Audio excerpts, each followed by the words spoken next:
Since I made my last Iron Maiden video, I've been in a bit of a kick, and I've been listening to them a lot. Since I got a great response on my last video, I figured it wouldn't be a bad idea to return to Iron Maiden sooner than later. Now this time I decided to talk about my favorite Iron Maiden guitar solos.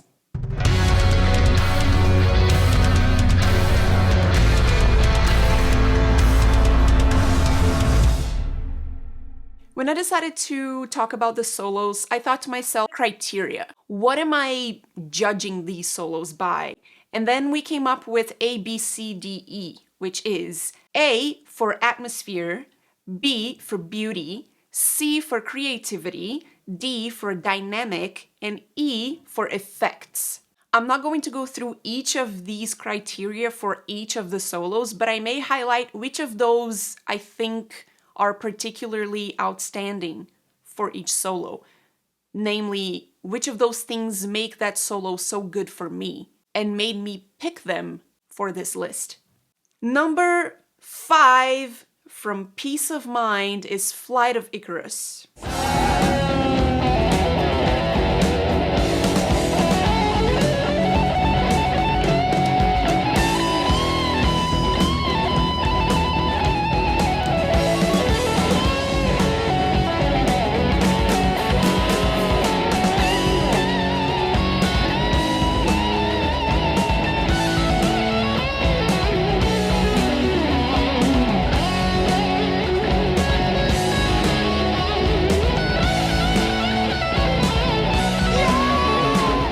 For this video, I am using both solos, talking about them as one, the Dave Murray and the Adrian Smith. Now, the reason why I think this solo is so great is beauty and dynamic.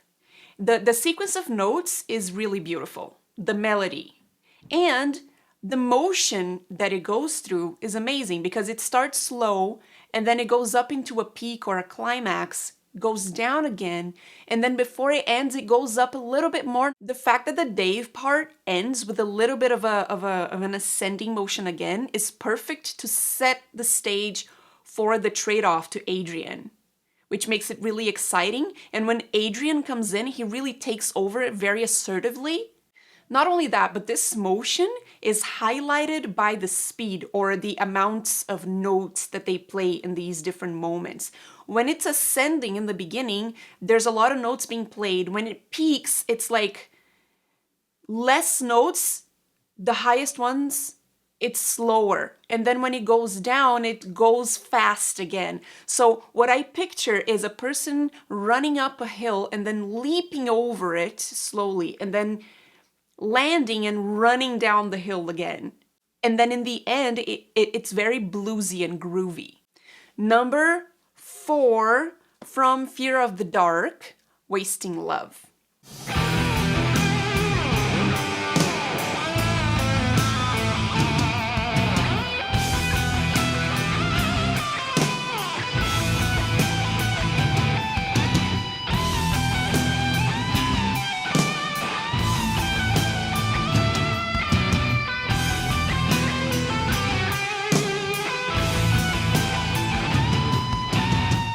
This one is from Yannick, and it's about beauty and dynamic. Again, the melody here is really beautiful. And this is not a very fast solo at all. There are no fast moments in it. It's consistently a little bit more laid back in speed.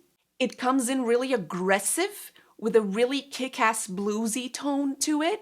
Now, it's important to highlight what is going on with the music behind the solo. The rhythm is very choppy and it has a lot of negative space for the guitar to really come through and shine. And Yannick really uses this negative space with very interesting, exciting, and beautiful phrasing.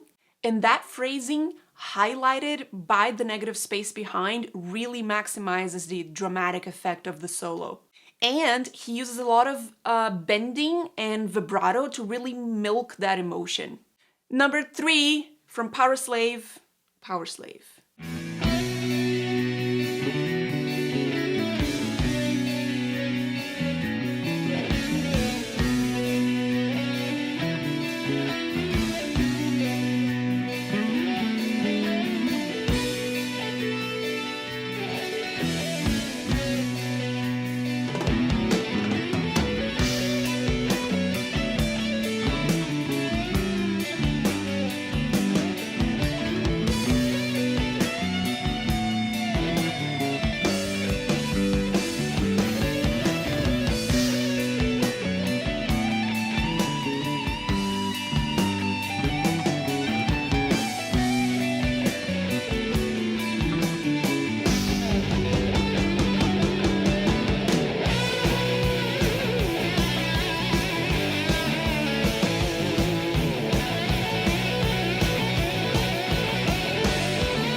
here, I'm going to highlight the first Dave solo, followed by the Adrian solo. We're talking about the Dave solo here in the beginning, where there's that breakdown, it's much slower, and then there's the Adrian solo where the tempo picks up. Now, the bass in this solo is way too fucking loud, especially in the slower part when Dave is playing, especially right in the beginning. There isn't a lot going on even in the solo. The bass is way too out there.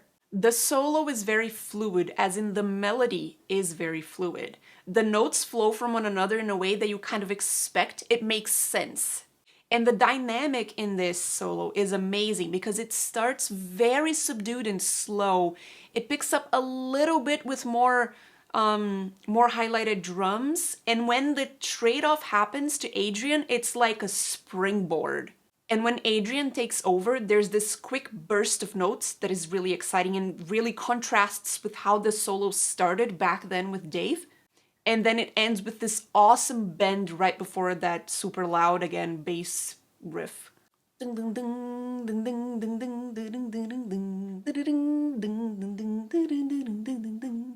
bass is awesome, but turn it down.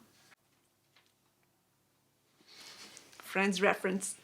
This solo is also about beauty and dynamic, and it's the third solo, so you see that there's a trend in what I seem to be looking for when I listen to guitar solos. This was very revealing, putting this list together for that reason. Number 2 is 22, Acacia Avenue, from The Number of the Beast. This is a Dave solo.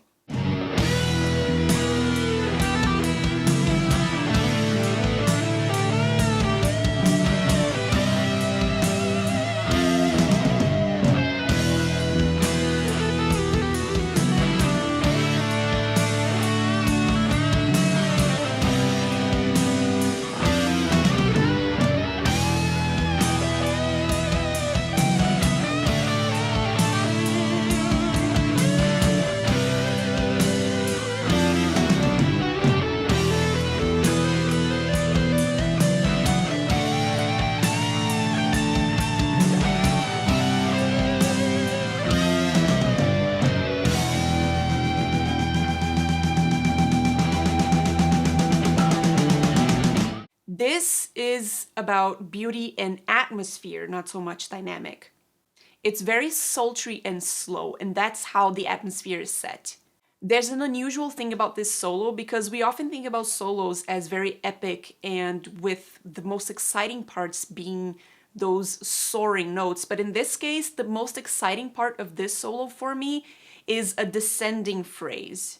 And this solo is so good because it really does a great job setting up that atmosphere, like a sex scene in a movie in the 80s with like slow motion, hair throwing scenes. And this brings me to another point, which is it's a very thematic solo. This song is about sex, and the solo translates that musically in a perfect way.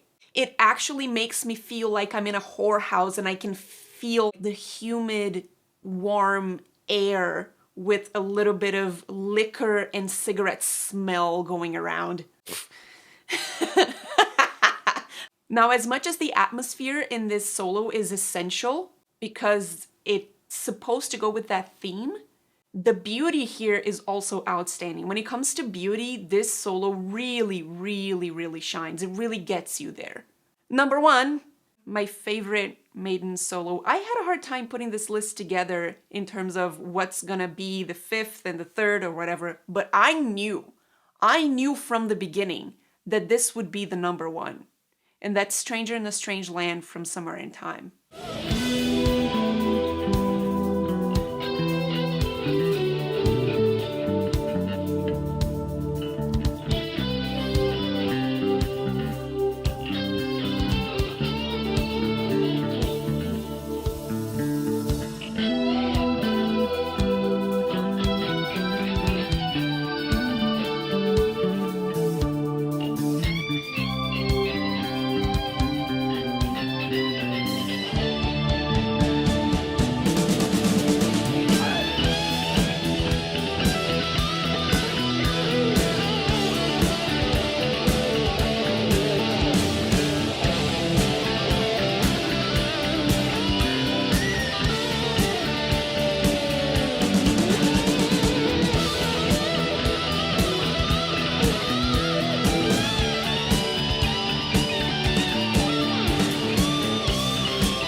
Now, quick side note, this cover is amazing. Whorehouse, this way. Or not. This song reeks of 80s, which is great. And one of the things that makes this solo be so amazing is that it's the best and most exciting solo of all in a very subdued song. Even Bruce's vocal lines are not super dynamic. They don't go super high, super low. Pretty linear, pretty flat. This solo has two distinct moments. One that is very, again, subdued, very slow, not a lot of notes going on, a lot of negative space, and a lot of space for the reverb and the echo to really make a presence. And then there's a faster, way more upbeat part. The bass here, different from Powerslave, it plays a significant role in making this solo amazing, because in this first moment that is very slow and full of negative space, there's some of the most dynamic Harris moments of all with the bass. He really helps set the mood of solitude and desolation. He uses some staccato here, so he interrupts some of the notes in a way that it doesn't take too much of that space that is supposed to remain negative space for the guitar to come through. Compared to what we're used to hearing from Harris, there's a very different cadence to his phrasing in this particular solo. There's a different vibe here. It's very tasteful, very self-aware of how much it's supposed to be out there and how much space it's supposed to allow for the guitars to fill in. This solo to me is about beauty, atmosphere, dynamic, and effect, and creativity if you include everything I just said about Harris. There's a lot of technique and effects in this solo. There's pinch harmonics, there's a lot of reverb and echo, which really helps. And the word here for this solo and for this song is desolation. The echo and the reverb and the negative space, especially in that first moment of the solo, really contributes to that idea. And the reverb really makes this solo undeniably a Summer in Time solo, and undeniably an 80s solo. Steve thinks that there's a very David Gilmour vibe to this solo. Speed is used incredibly tastefully here. Certain phrases really stand out and they subvert your expectations of what a solo should be. There's a little thematic phrase in the solo that shows up at the end of the first moment when things are very slow. It's very high, those notes, and very epic, and they repeat that at the end of the second part of the solo, and they double down on it. And it's a very dramatic, emotional part of it. And it's like they know that when you listen to it the first time, you need to listen to it again because it's so good, and then they give it to you. And although that main thematic phrase is made up of very high, epic, soaring notes, the descending parts of the solo are also done very beautifully, very tastefully. And if you love the 80s, it's really hard not to get your feelings going when you listen to this. And that's it. These are my top 5 Iron Maiden guitar solos. I want to know your opinion, and I know that you will have opinions. You Iron Maiden fans have opinions. I didn't know that I would end up with a list that represents many Iron Maiden eras and many of their guitarists. I picked all of them. I also wasn't expecting to have received so many comments on my last Iron Maiden video, and they were great. The level of engagement was amazing. Let me know your thoughts in the comments. Let's have another super interesting conversation. Up the irons.